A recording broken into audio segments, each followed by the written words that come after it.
Welcome in live to another episode of Rock Boys Football. The day has finally come. We are giving out picks for week 0 of the college football season. The slate isn't the greatest, but the first game up we were going to be talking about is Nebraska, Illinois. Now to me, and I have very strong feelings. I think this is a perfect opportunity to take the money line on a big underdog.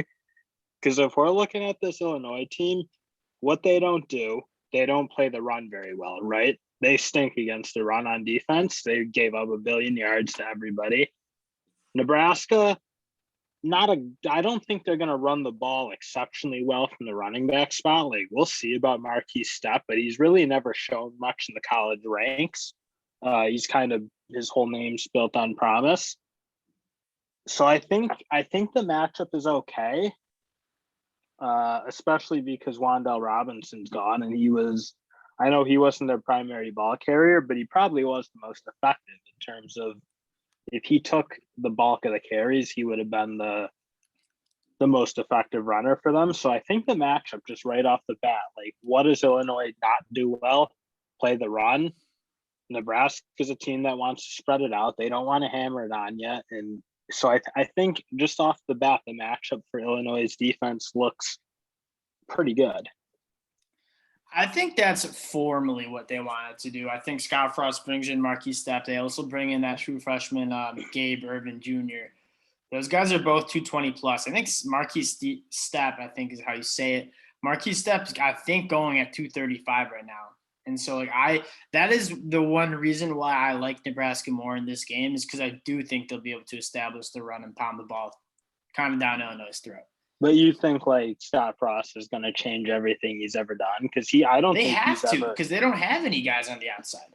Because they've basically run their quarterbacks a lot of outside kind of stuff, and Luke McCaffrey was the far better running. I think Adrian Martinez is not a great runner personally. I think he's okay. Definitely not as explosive as Luke McCaffrey. And now the reason I'll say this about this game, the reason I don't want to bet this game, and I probably won't bet this game, is because I don't think either teams are that good.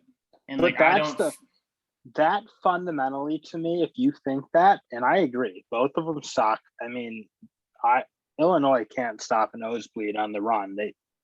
So when you can't do that, you can't really be a consistent team. But when you have a team that's about a dog Illinois is at plus 200 or so, that just screams to me okay, this is a decent value to take a long shot underdog because these teams should probably be even in my mind. That's right. I think they both gets suck. The boys going. Then a little plus 200 to start off the college football season, a little splash on the plus 200 money. But what makes you think Nebraska deserves that? Their defense is horrific. They haven't been a good team in 5 years, and Scott Frost doesn't seem to be taking them in the right direction. He's definitely far worse. He's far worse than Bo Pelini, who was the pinnacle of Nebraska football for the last 20 years. That's true, but I think at the end of the day, Nebraska's a better When I watched the film of Nebraska versus Illinois last year, I know Illinois won that game. Nebraska went -5 in the turnover margin. That's what they do. They do turn the ball over, but that was Luke McCaffrey. A lot of those turnovers were Luke McCaffrey playing like an asshole. Well, he's sick. I actually like Luke McCaffrey a lot. He's not a good thrower. But no, he doesn't have a great arm. He's actually electric with his legs. He is electric. He's really, really good with his legs. He plays like an asshole. The first snap of the game against Illinois, he took a read option and then tried to throw the ball behind him. He's 5 yards down the field. It was a fumble and Illinois recovered. It was like, what are we doing here? Kid's 18 years old. He's probably just learning what he can and can't do at the college level. But fine, okay, they don't have him. That hurts because he probably is the more effective QB for what they do, considering I don't think him or Martinez are world-beating throwers. But I don't know. I thought Nebraska was talent-wise. I didn't see that mismatch last year personally. I don't know if you did, but when you watch that game, it wasn't Nebraska was beating the wheels off him and just kept turning the ball over, like Miami versus Penn State in the 90s. Not gonna lie, That's Illinois. What was the score of that game? They scored 41 points. A lot of that offense came from them throwing to that wide receiver, Josh Amatrobe. Yeah, And like he's just like, I'm just gonna big dog you guys and just catch it over him, because I think it was like 3 separate back shoulders where they just like, all right, let's just throw it up to him. He just he was a problem. But Nebraska also doesn't tackle well, and I think Chase Brown's a super difficult running back to bring Nebraska down. did not tackle well. So it's like I kind of see Chase Brown doing his thing a little bit against Nebraska again and controlling the tempo, because I loved his game. I think he's super hard to tackle, and I think Nebraska's not like an effort team that wants to tackle a guy like that. I just don't think they – I don't know. Scott Frost, just his like mind is broken, in my opinion. He's just like his whole hard-out tough guy nonsense. Well, I think he's coaching like Tom. I think Tom Osborne coached him, right, when he was at Nebraska. I think he's coaching like Tom Osborne coached him, which like that doesn't really work anymore. That also style. Not the kids he's recruiting, so it's like that's true. He's trying to get the guys who want to play in space and be athletic, and that's who he's recruiting. But he's coaching like he's in the 20s. So to me, it just sets up to be such a good opportunity for Illinois to. I mean, if they were even, okay, now you got to think a little bit. It's like. I think Nebraska definitely can beat them, but at plus 200, I think the value is incredible. And the last thing I'll say about the matchup is Illinois has got every player back in their secondary besides Nate Hobbs, who granted he was a good player, like really good. And so I think they're gonna do an okay job keeping like big plays out of the system, which they did last year. They were a pretty good team against the pass. Yeah, Owen Carney and Jake Hansen are two. I like them, and they're candidates to be first team All Big Ten guys. Owen Carney's a big body who's good in the run and also can get after the passer off the edge. Jake Hansen is just like as solid of a linebacker as you get. Makes all the tackles, smart, always kind of where he needs to be. But what makes you think the talent gap is like big?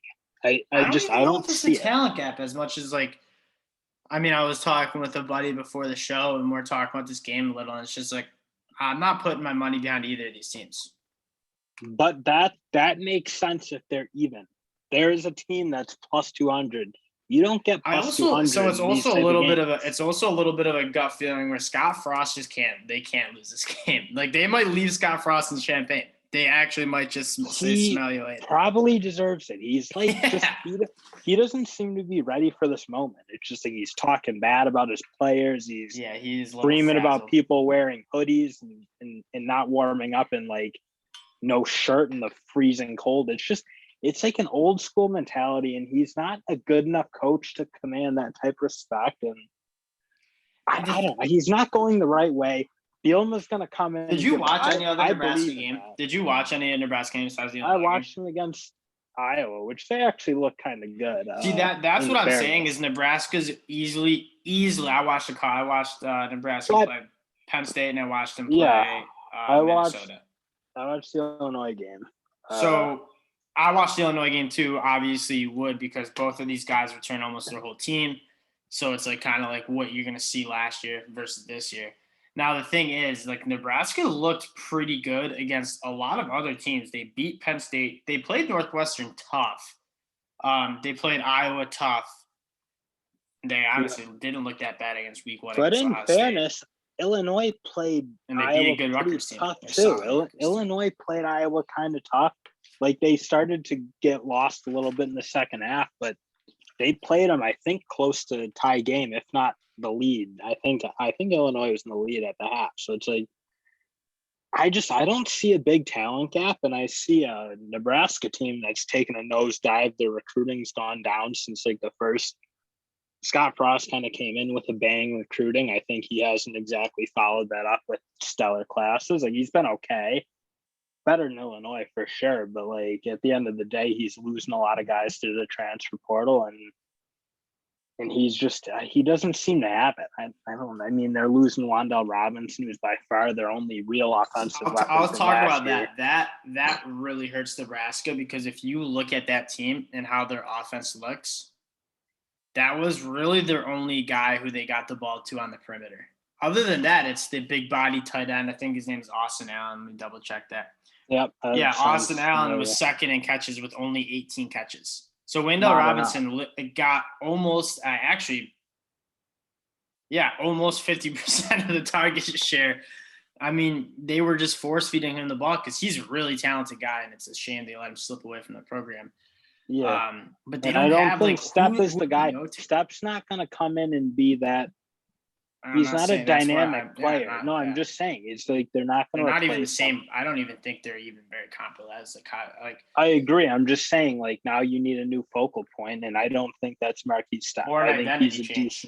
Or an identity change where it's all right. I don't think. Well, if you think they're going to do that, then I think they have a better shot at not being good. I don't think their offensive line's built to do it now. They haven't played good at any point in Nebraska or Scott Frost's tenure. But again, I just want make your case as to why, when given this type of underdog situation, why are you so against I'm not betting on making a run. Not doing it. That's not a good. That's like saying, is Nebraska a good football team? They suck too. They both suck. Like, we all know that. I don't think Nebraska's as bad as you're saying. They beat What Penn are we State. only going to bet Alabama? No, but is that what we can bet because they're a good football team? But I do like to bet teams that I like and who I think are actually good at football. Like, we're going to get to the UCLA video soon. I like UCLA. I think they're actually a good football team. I like what Chip Kelly's doing with that team. I will bet them. I will take 17 points against Hawaii. I'm not taking this garbage. I'm just not going to do it. You can talk about it. Stupid. All right, you can have fun losing your money. No, that's but you don't even have an opinion, so why even talk? I do. I think if the gun to head, I think Nebraska wins this football game. Fine. I'm not taking 7 points then. I know you're not. I'd officially give it out. Give out your pick. Give it. I said it. I would take this. I think this is perfect spot for a good dog. Right. We're marking it down. Illinois plus 225. You're a nervous bird. No, I just like the picks, and the people who follow us trust me to give out good picks that I like, and I'm not going to give it out. I just don't like this game. This is the only bettable football game of the weekend. Not true. Hawaii. I don't listen to them, fans. Hawaii, UCLA. No, that's such a snoozer. They're 17-point favorites. It's nowhere near as fun. So to close it out. Okay, now you're kind of talking me into sprinkling on Illinois. And Brandon Peters is good. I'll stand by that. Yeah, I actually don't mind. I think Brandon Peters got an NFL arm. That's for sure. I don't know if he's got that NFL pedigree, but I think he's got the arm to do it. He's not super consistent athlete, or not. He's a decent athlete. He's actually a decent athlete, yeah. He's not a super consistent thrower, but I think he does enough. He flashes, yes, for with sure. Chase Brown and against a team in Nebraska that doesn't want to tackle people.